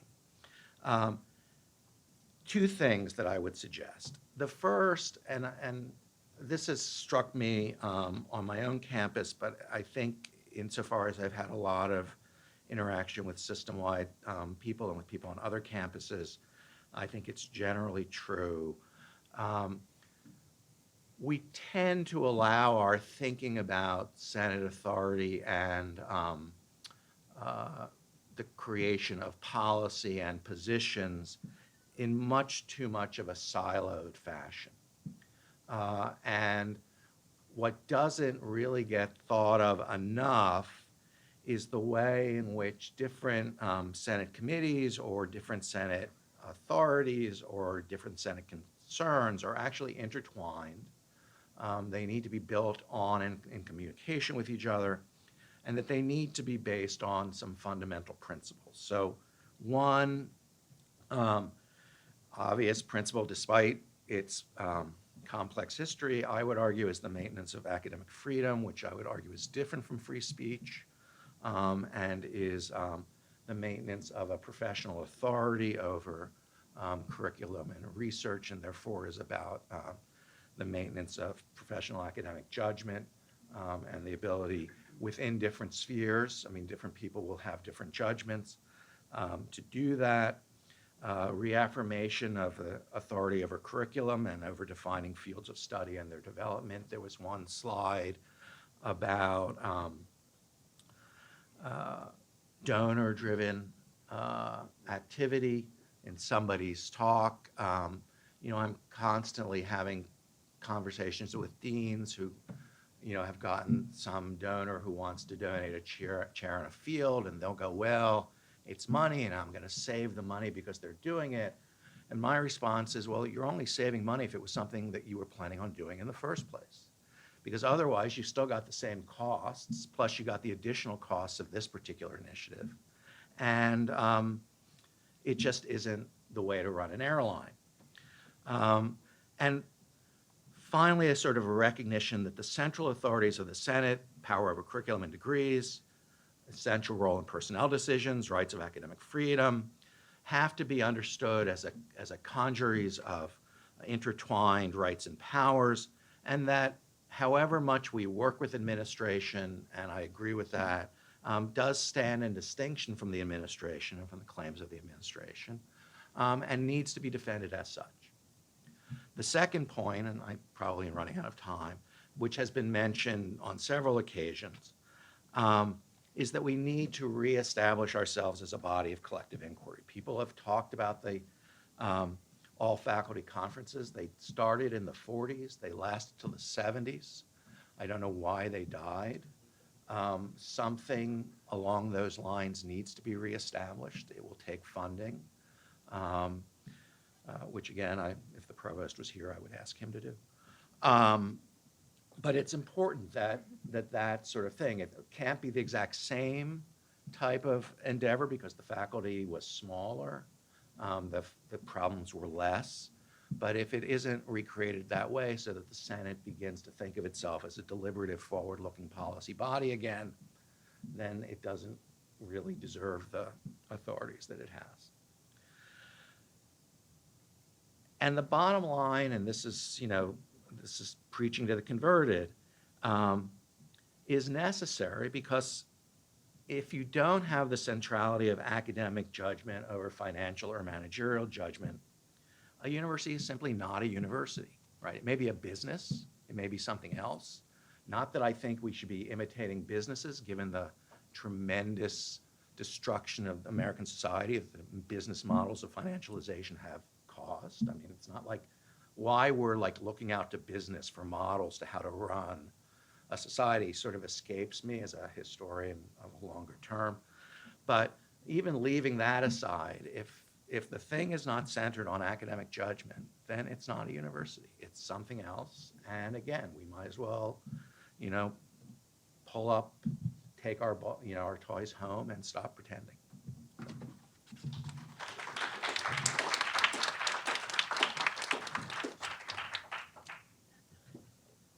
Well, we have pretty close to used up our time, and people may have airplanes and so forth. I think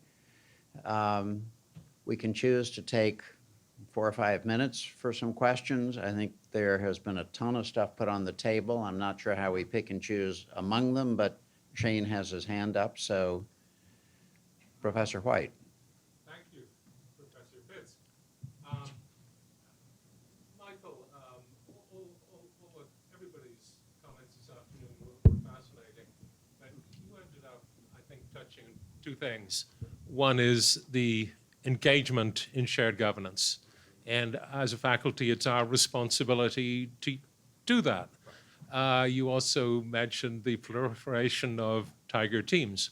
My brand new dean has created a shadow curriculum committee. So, you know. Yeah, we should talk about your dean. Well, that's another topic. But shared governance, unless we engage it, unless we look to the future, it doesn't mean anything. So thank you for making that point. Can I add to you about that? Because I forgot to say this, that I think the Senate has to do a much better job than it does of convincing faculty as a whole that participating in this matters. You made that point that faculty pay a loyalty penalty for participation and giving. Think of the university as a hotel. You made the point about core funds per student dropping by 31% since the year 2000. And that's partly because of real dollars not being provided by the state. But it's also due to unfunded mandates to increase enrollment or half-funded mandates to increase enrollment. Capital funding, that is another enormous problem. The state has not been contributing to capital projects for more than a decade. I wanted to turn towards former Chair Dorr, if I may. The visioning of UC for 2040, that was an attempt allegedly prompted by the Council of Chancellors to look way into the future. My understanding, then Provost Dorr facilitated that discussion, but the chancellors didn't like what they were seeing and maybe ended the conversation. But she may correct me on the history of this. But that exercise did find two really important things. One was the current fiscal liabilities are enormous. We're worried about building for the future and the cost of that. But it's the debt that we've already accumulated is crushing. The second, it was quite interesting to me that the campus's aspirations for growth did not match. They were way below what we would need to do to fulfill our obligations under the master plan. So this is, both addressed to you and to former Provost Dorr to make sure I've got my history and my observations right. Well, I'll just come right over there. Some people who know me know that I was an AYSO referee, and I have a very loud voice when I need to, but a microphone is better. So that's generally true. This was an exercise that that chancellors wanted to do, which was to look at various growth models and what the obligations might be if we took the eligibility standards and the population growth both into account, and the fact that more high school students were being prepared, all right? And it included looking at what were the current obligations, what did they think they wanted, and how did those things match up into a future that was far enough away that you wouldn't be doing direct planning right at the time. And what happened after it all got put together, we had one meeting, I think, maybe two. It had faculty representation and administrative representation. And then we took it all back and we were going to finish it. And then I got letters from my friends from UCLA, in fact, with "stop now." And my view is that what happened was that the likely numbers that we would give for capital, for new stuff in order to handle the student growth and all of the repairs and fixes and all, was huge, huge. And it was, while it was meant to be internal, it was also the case that it could look like it was actually growth planning, which many of the campuses didn't want to cope with or had to cope with and wanted to do specifically. So it all got stopped. I did insist, and my staff worked with me, and we wrote the whole thing up. We consolidated all the things we had. And then what I've been interested in myself is that some of that has reappeared, like at Regents meetings, like the capital needs in the future, but it's not all packaged up into the future. And there actually was enough interest expressed by a variety of the chancellors that we could have met the estimates for the future. That wasn't what stopped it at all. It was all these more political worries. But we did package it, and I have seen that it got used, several parts of it, in pieces. Thank you for asking for it. 5 minutes after 5. So we're gonna have to wrap up, and people can come and address some of the speakers. I want to take the chair's prerogative to make one or two very brief points.